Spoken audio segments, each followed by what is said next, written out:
We're now just 4 days from the Republican primary in New Hampshire, where Nikki Haley has faced criticism recently for not taking questions from voters while on the campaign trail. As the New York Times reports, it has frustrated some attendees in the state, where voters tend to want to hear from the candidates directly. Yesterday, she briefly took questions from reporters. Haley defended her conservative credentials amid accusations from Donald Trump and Ron DeSantis that she's being supported by Democratic donors. And this is the problem with the Republican Party now. They want to go and push everybody away that doesn't fit their narrative. I have said it to the Republican Party over and over again. We have lost the last 7 out of 8 popular votes for president because you keep pushing people away. Trump says things. Americans aren't stupid to just believe what he says. The reality is, who lost the House for us? Who lost the Senate? Who lost the White House? Donald Trump, Donald Trump, Donald Trump. Meanwhile, at a town hall last night, Haley said that while Donald Trump's criminal cases need to play out, she would pardon him if she was elected president. If you become president and Donald Trump's trials are still ongoing, would you preemptively pardon him without waiting for a conviction the way that Gerald Ford did for Richard Nixon? No, I think everything needs to play out. I think it's important that that happens. And I honestly think President Trump would want that to happen. If he wants to defend himself and prove that he has been treated, the wrong way, or whether it's political, I think he would want to fight for that. You only want to talk about a pardon after someone has been convicted. So I would assume that we'd let that play out, and I would think he would want that to play out. If he were convicted, would you then pardon him? I said I would pardon him with the simple reason of, when you talk about a pardon, someone's already been found guilty.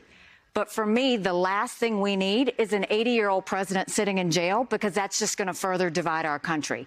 This is no longer about whether he's innocent or guilty. This is about the fact, how do we bring the country back together? Let's go to New Hampshire, where we find former MSNBC host and contributor to the Washington Monthly, Chris Matthews. He is in Manchester this morning. We also have co-host of the new MSNBC show, The Weekend, Simone Sanders Townsend, president of the National Action Network and host of MSNBC's Politics Nation, Reverend Al Sharpton, and Jonathan Lemire, long-suffering Patriots fan, is back with us as well. Chris, let's go to you first. We were trying to figure out yesterday. Mark Halperin had his two-way call, and you had, a lot of guys from Massachusetts, and women who know politics up there on this conference call, and they were trying to figure out what Nikki Haley was doing. Only Ed Goaz said she's doing fine, she's going to win. But a lot of other people scratching their heads about what she's doing, because she seems to be in a position where she could win this thing. But, she's not taking voters' questions, or at least she wasn't earlier this week.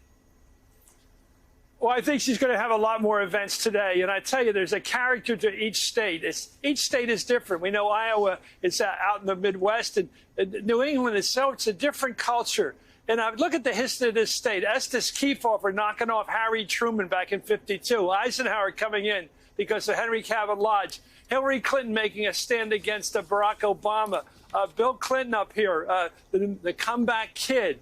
There's such a history of this. Gene McCarthy taking on Johnson. This state loves to correct the mistakes made earlier. And when a politician like Nikki Haley says they like to correct it, and then they say, well, that was a night. No, she was telling the truth. It's the old Mike Kinsley rule. But a politician says the truth, accidentally, they have to apologize for it. But she's telling the truth.